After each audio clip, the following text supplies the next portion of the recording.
ओम शांति 9 फरवरी 2024। बाबा के महावाक्य।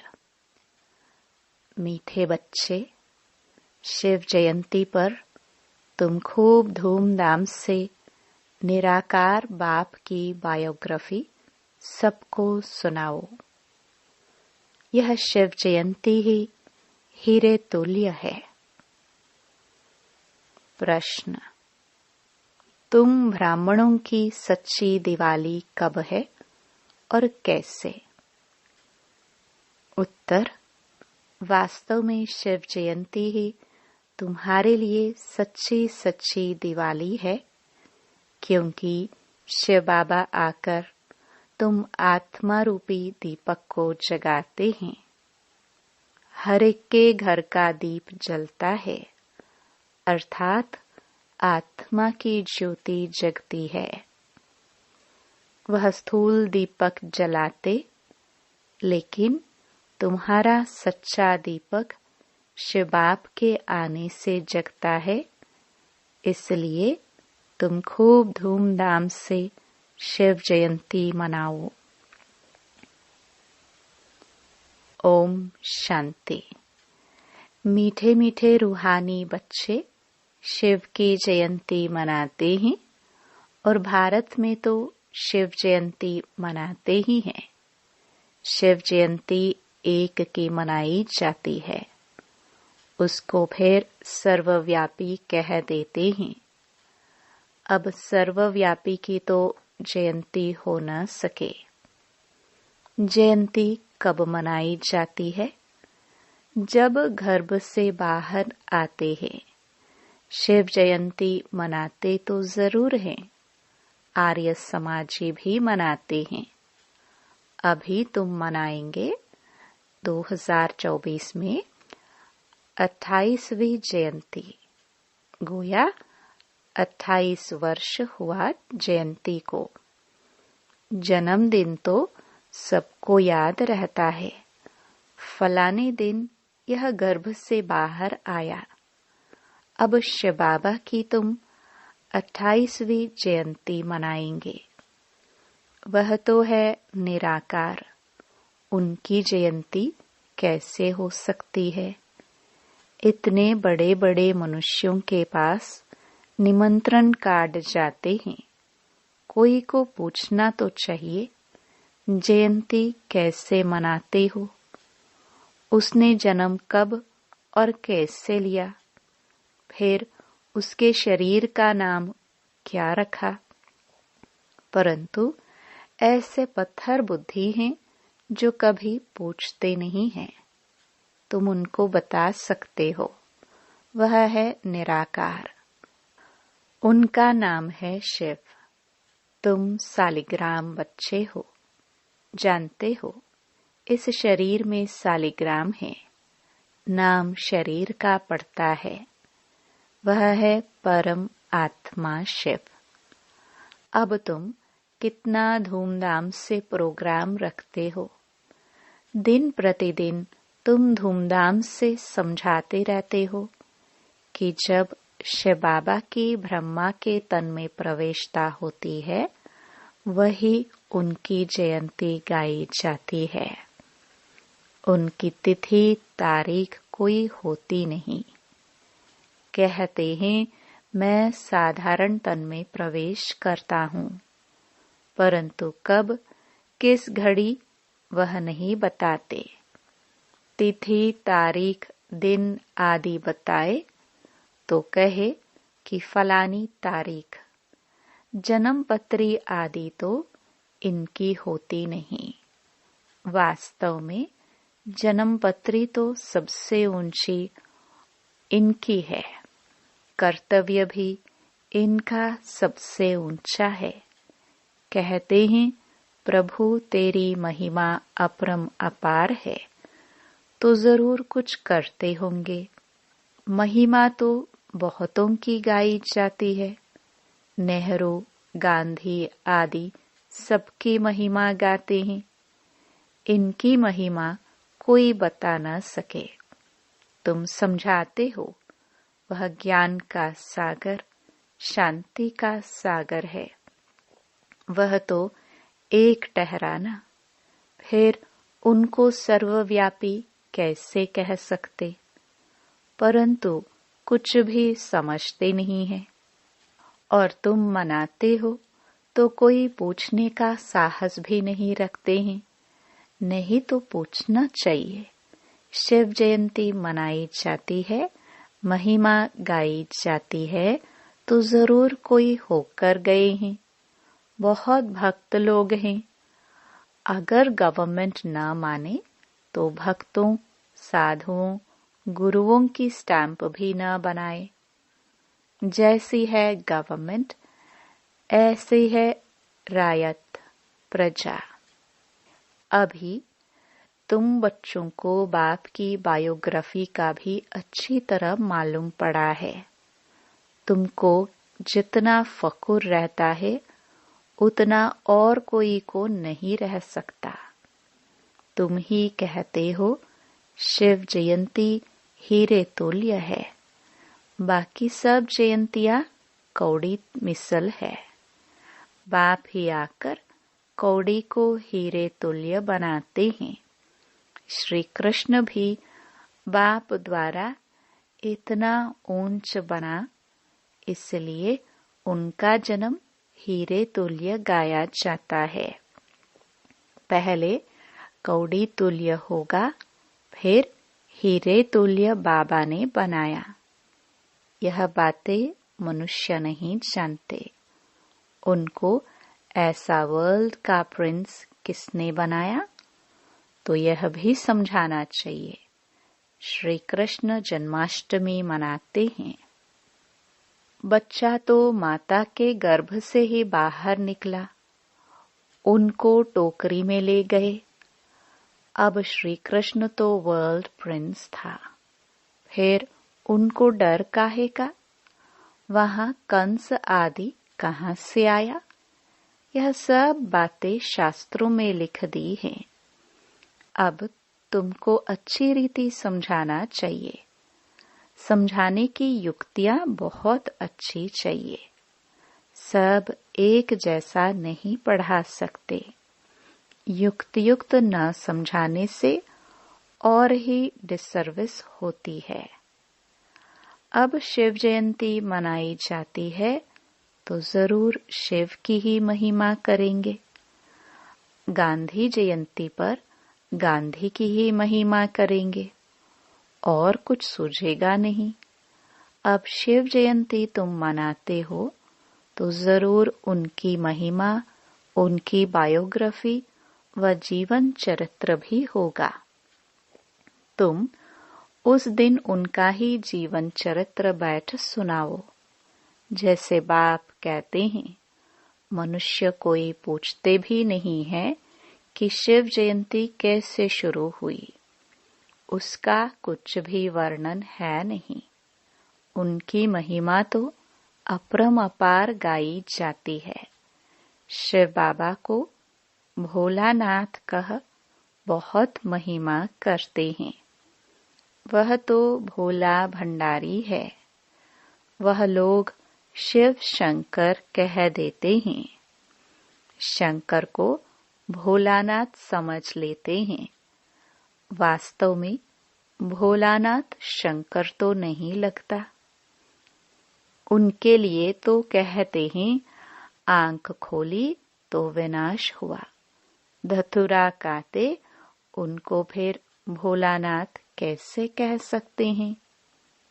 महिमा तो एक की ही होती है। तुमको शिव के मंदिर में जाकर समझाना चाहिए।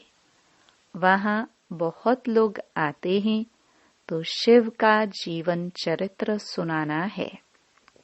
कहते हैं भोला भंडारी शिव बाबा। अब शिव और शंकर का भेद भी तुमने ही बताया है।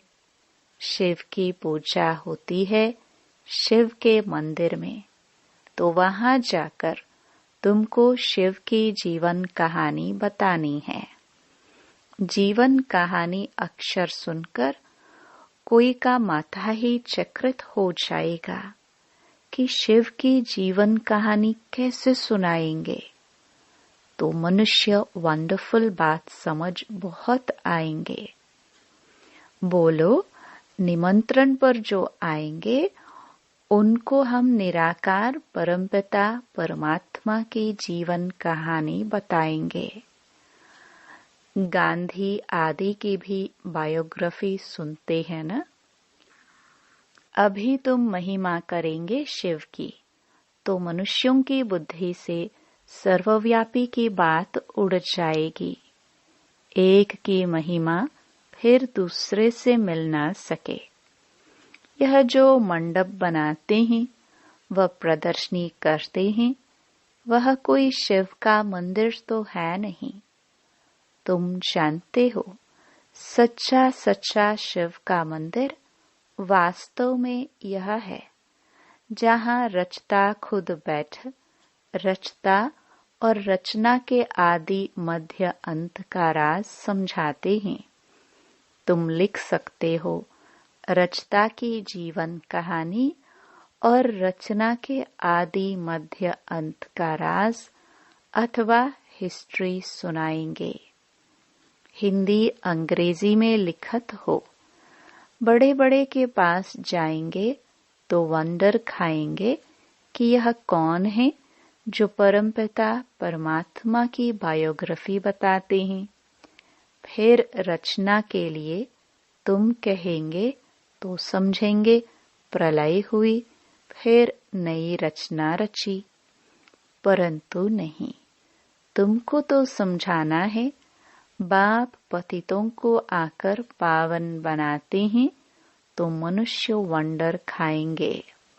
शिव के मंदिर में भी बहुत आएंगे। हॉल व मंडप बड़ा होना चाहिए। भल तुम प्रभात फेरी निकालते हो, उसमें भी यह लक्ष्मी नारायण का राज्य किसने स्थापन किया? उन्हों को यह समझाना है। निराकार शिव बाबा जो सभी आत्माओं का बाप है, वो ही आकर राजयोग सिखाते हैं। ऐसे ऐसे विचार सागर मंथन करना चाहिए कि कैसे शिव के मंदिर में जाकर सर्विस करनी चाहिए। शिव के मंदिर में सवेरे पूजा करते हैं, घंटे आदि भी सवेरे बजते हैं। शिव बाबा भी प्रभात के समय आते हैं, आधी रात नहीं कहेंगे। उस समय तुम ज्ञान भी नहीं सुना सकते हो, क्योंकि मनुष्य सोए रहते हैं। रात को फिर भी मनुष्यों को फुर्सत होती है, बत्तियां आदि भी जलती हैं, रोशनी भी अच्छी करनी चाहिए। शिव बाबा आकर तुम आत्माओं को जगाते हैं। सच्ची दीपावली तो यह है, हर एक के घर का दीप जलता है, यानी आत्मा की ज्योति जगती है। वह तो घर में स्थूल दीपक जलाते हैं, परंतु दीपावली का वास्तव में अर्थ यह है, कोई कोई का दीपक तो बिल्कुल जगता नहीं। तुम जानते हो हमारा दीपक कैसे जगता है। कोई मरता है तो दीवा जलाते हैं कि अंधियारा न हो, परंतु पहले तो आत्मा का दीपक जगे तब अंधियारा न हो, नहीं तो मनुष्य घोर अंधियारे में है। आत्मा तो सेकंड में एक शरीर छोड़ दूसरा लेती है। अंधियारे आदि की इसमें बात ही नहीं। यह भक्ति मार्ग की रस्म है। घृत खलास होने से दीवा बुझ जाती है। अंधियारे का भी अर्थ कुछ समझते नहीं है। पित्र आदि खिलाने का भी अर्थ नहीं समझते हैं। आगे आत्माओं को बुलाते थे, कुछ पूछते थे, अभी इतना नहीं चलता है। यहाँ भी आते हैं, कोई कोई समय कुछ बोल देते हैं। बोलो तुम सुखी हो तो कहेंगे हाँ जी। सो तो जरूर यहाँ से जो जाएंगे अच्छे घर में ही जन्म लेंगे। जन्म जरूर अज्ञानी के घर में लेंगे। ज्ञानी के घर में तो जन्म ले नहीं सकते, क्योंकि ज्ञानी ब्राह्मण तो विकार में जा नहीं सकता, वह तो पवित्र है। बाकी हाँ, जो सुखी घर में जाकर जन्म लेंगे। विवेक भी कहता है, जैसी अवस्था वैसा जन्म। फिर वहां अपना जलवा दिखाते हैं। भल शरीर छोटा है, इसलिए बोल न सके। थोड़ा बड़ा होने से ज्ञान का जलवा दिखाएंगे जरूर।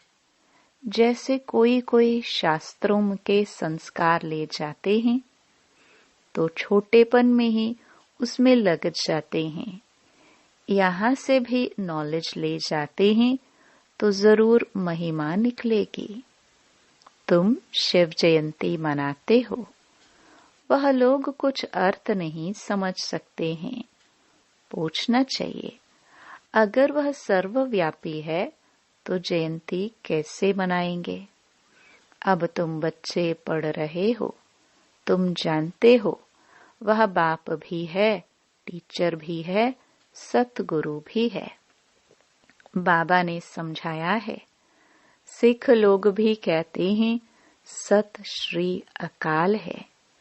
अब वास्तव में अकाल मूर्त तो सब आत्माएं हैं, परंतु एक शरीर छोड़ दूसरा लेते हैं, इसलिए जन्म मरण कहा जाता है।